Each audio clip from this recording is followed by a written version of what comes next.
Hello, and welcome to today's live Democast. Thank you so much for joining us. My name is Chris Shields. I head up product marketing at Gurucul, and I will be moderating today's live session. I am joined by Paul John, one of our principal consultants in the Meta region. He has over 20 years of experience in the cybersecurity industry in various technical and consulting capacities, designed and deployed enterprise network security solutions, next-gen firewall, NDR, EDR, SIEM, you name it. But before we jump in, a few housekeeping notes. First, I encourage everyone to ask questions.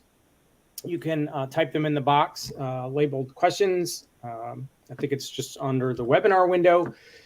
You can type them in at any time, and we will answer them live at the end. Usually within 48 hours, you will receive a thank you email with a link to the recording for future viewing and reference. And then lastly, sometimes BrightTalk defaults to 480p. So if your resolution doesn't look so great, you can click on the settings button. Also in the bottom right-hand corner, usually of the screen, to adjust your resolution as necessary. So SIEMs have gotten a bad rap with declining detections, skyrocketing costs, inadequate visibility, and control over your data. It's certainly understandable. But here, we love to flip those myths on their head. In this Democast, we bust the myth that SIEMs can't prioritize risk. We'll cover how the Gurucul REVEAL security analytics platform can help you reduce the daily grind of endless alert triage by building a case of evidence, and as well as customizable and easy to understand risk scoring to help elevate the real threats in your environment. And with that, Paul, show us the deets. Thank you, Chris. Let me bring up my screen.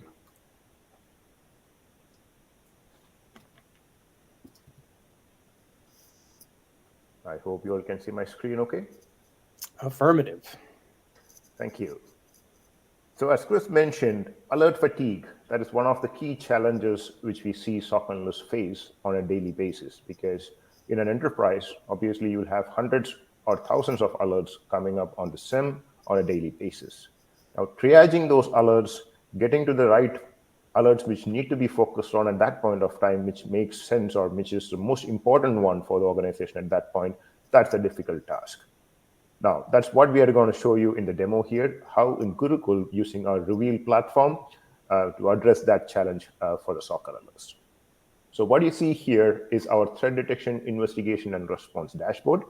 And we definitely do have some key metrics on the top of this dashboard. However, I just want to highlight here that these are all customizable dashboard. You can choose to have whatever different kind of widgets which you want to have on the screen as well. But for the demo purpose, we have kept it simple just to show you only things which matters for this demo. So you can see the total number of alerts which are coming up in 24 hours, which is 3,000 alerts, but there are about 366 open cases. You can see TI-based alerts, that is threat intelligence, if it is integrated. And if something is related to that, we classify that as TI alerts.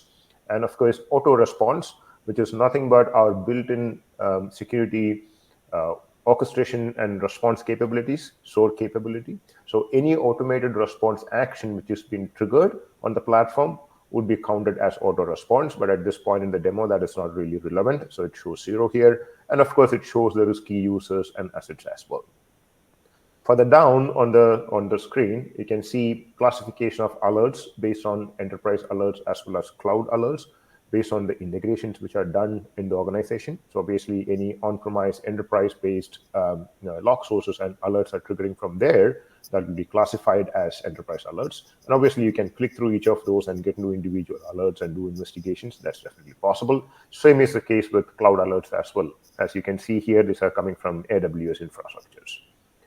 But one key thing which our platform does is the risk scoring. So that is a built-in native functionality in our platform. So that is where you see these risk-based widgets, which is risky assets, risky users, and that aspect of it. This is where we tie everything together, assign a risk score to each of these entities or users, and say that what is the most risky at this point of time, so that we can directly link to the attack surface Instead of you looking at individual alerts, you're actually looking at what is getting impacted and then responding accordingly. Further down, we do have the MITRE mapping, which is again built into the platform. So any anomalies which are triggered on the platform are mapped to the MITRE tactics and techniques, and that will be also shown on the dashboard so that you can have a quick view on where do you stand with respect to the MITRE coverage. Now, let me go back to the top of the screen here, and let's look at the alerts, because the focus here is how do we reduce alert fatigue. Now, by clicking on this alerts, it will take me to the incident tab where I'm looking at all the alerts here. I have 3,000 alerts. This is in 24 hours. Now, for the purpose of demo, what I want to do is I want to click and give a definitive time range so that we can compare how these alerts look for in a specific time range versus how does it get prioritized and created as risk prioritized cases which you can focus on. So for this demo purpose here, I am looking at Jan 1 to 10 as a date, right? Now, when I look at this, I have about 64,000 alerts. Now, this is where the challenge comes in from. So all of these individual alerts, if you have to triage and see what makes sense or what need to be investigated, that is a time-consuming aspect in a SOC when it comes to day-to-day operations. You can actually do that. You can go to investigate and click on the details. And from there, I can actually look at what is the related information, additionally search for historical things, and all of those. We can definitely do that. But that is the thing which consumes a lot of time. Now, if I go back to again to the incident, so that is the alerts part of it. So by clicking on the investigate from the alerts, I can go to investigate and do that. But let's come back to the cases part of it here. So that is a key aspect which we do on the platform. So again, looking at the same date range, Jan 1 to 10, from 64,000 alerts, we are talking about 54 risk prioritized cases. Now, when we talk about cases, what we do here is we always attribute any anomaly or alert which is triggered in the platform to what is getting impacted. That it could be a user, it could be a laptop or a desktop or a host name, or it could be an IP address. In these cases, what you see here, these are users who are getting impacted, and you can also see the risk score. I've filtered it based on risk score in a descending manner, so that you can see those high risk ones and then going down way down to 80 and all of those. But let's see what we are looking at in the cases. Now, when I open one of the cases here, the first case itself, I can see that there are 6 different anomalies or alerts which are stitched together, and then the platform have created an aggregated risk score of 100 for this particular entity or a user in this particular case. So if I look at those individual anomalies, each of them have its own risk score, starting from 65 to 68, then moving up to 71, 78, and then 88. But the risk score of the case is not 88, it is 100. That is basically we are doing an aggregation of this and then bringing up the risk score based on what we have seen on this user from different log sources.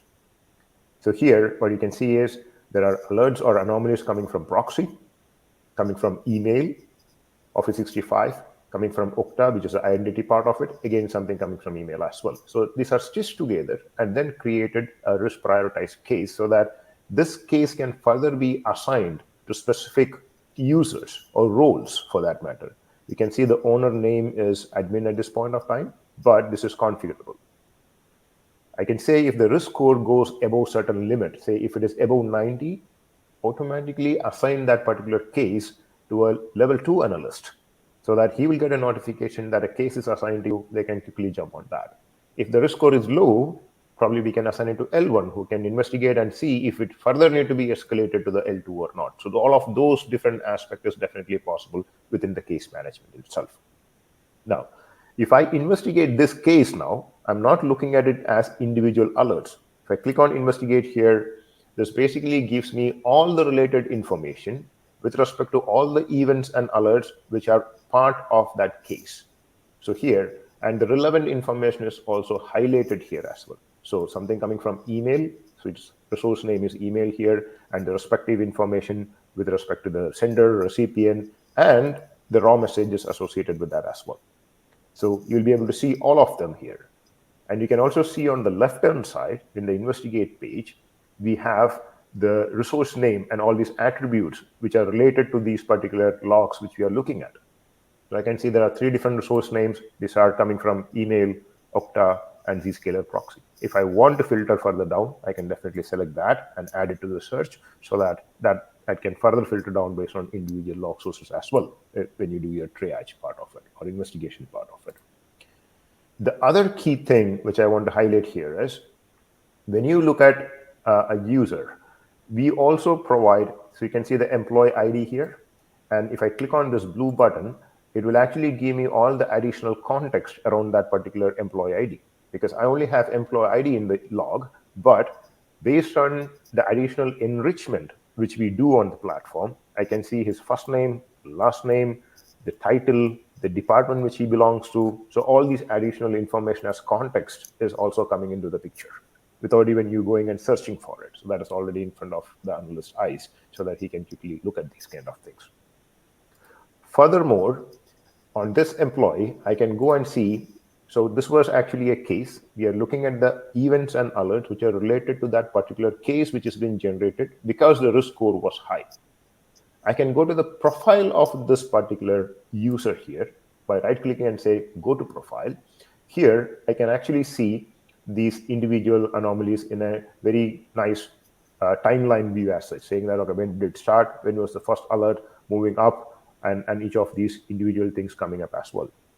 Now, this view actually gives you a good understanding on what's going on here. So there was a phishing email, and clicking on that, you will actually get all the attributes associated with that. You can see that it's a homoglyph domain, which is misspelled here. It is not Gurucul. The U is missing here. So that is one part of it. So it's a phishing attempt classified as. And further up, I can see a potential attacker in the middle scenario. So now what you can see here is the platform is actually doing chaining of models. So the phishing attempt happened first. Within an interval of 1 day, if I'm seeing additional things, right? So here what I'm seeing is that particular user had a phishing attempt, and from that user's actual email ID, there are a lot of emails going to multiple people within the same organization with this subject. So this is basically more of a phishing campaign internally happening with the compromise of a particular user. So now I see that he was getting a phishing email. Further to that, there is email going to additional people. And I also have Zscaler proxy saying that he have gone to this particular page, which is login.gurucul.com, mistyped it again. So here is where probably his credentials have been compromised. He would have typed in his credentials, and that's how they would have got access to their mailboxes itself. And we are also seeing there is login information coming from Okta, which is saying that I'm seeing a rare machine accessing this. I have not seen this before. And even the ISP is this one. We have not seen this service provider from which this particular user have logged in before. So by looking at this one timeline view or the profile of the user, I'm actually getting a full picture of the whole scenario here. Now, it doesn't stop there. So now all of these, you can see that the case number is mentioned here, 3068. That's where we started our investigation from. And then we jumped into the profile of the user to see what all is there and stitch together alerts.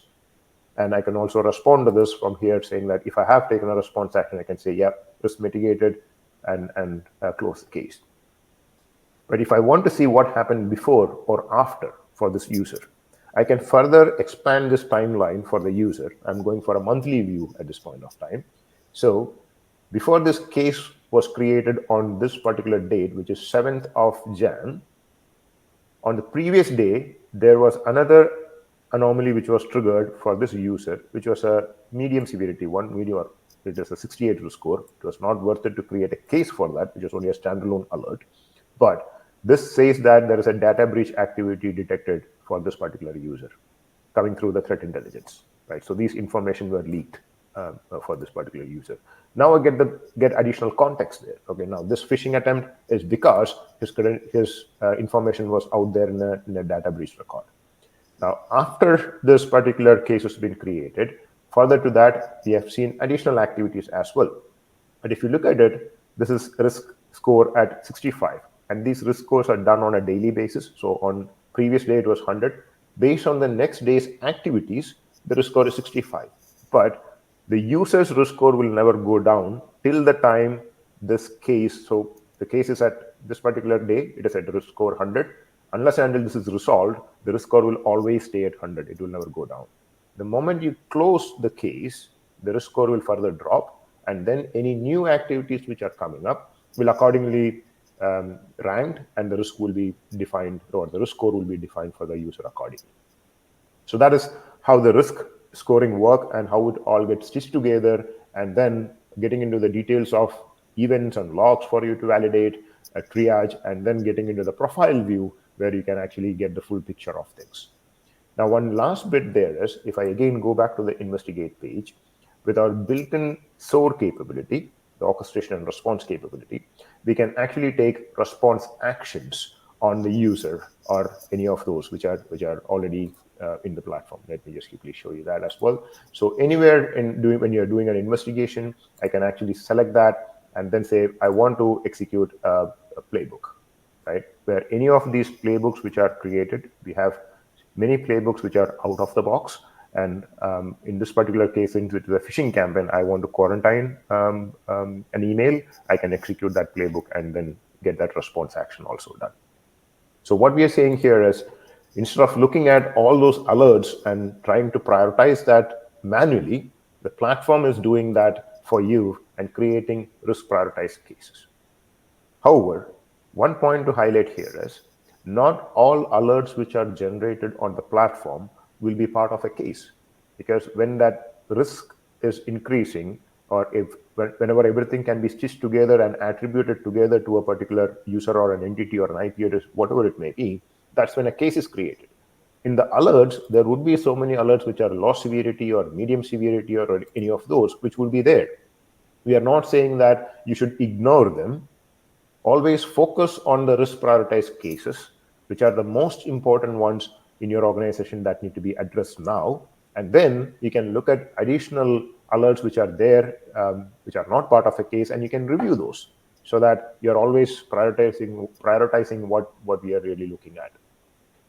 Now, when it comes to alerts as well, when you look at these alerts, individual alerts, it has its own anomaly name, what is triggering those alerts, and you have the severity as well here.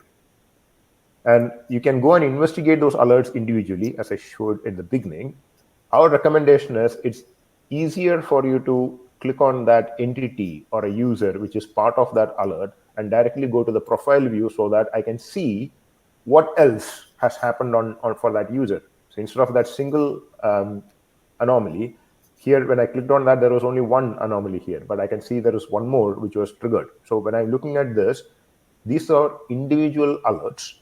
But when I look at the profile view of the user or an entity, I can see whatever has happened on that user or an entity before or after. So I can see that, okay, this one alert is low severity, but should I do something else because I'm seeing a account lockout and failed logons on this user? And we can further expand as well. Do I want to see more, right? I can go to a monthly view and say, what have I seen anything else? So there is similar kind of alerts happened before as well, right, on 2 different days.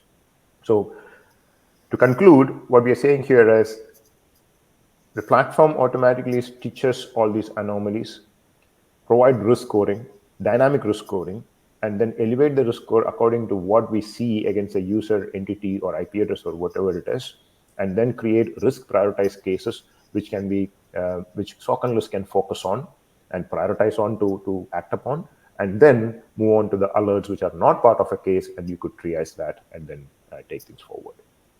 So that is from my side as a demo. Thank you so much.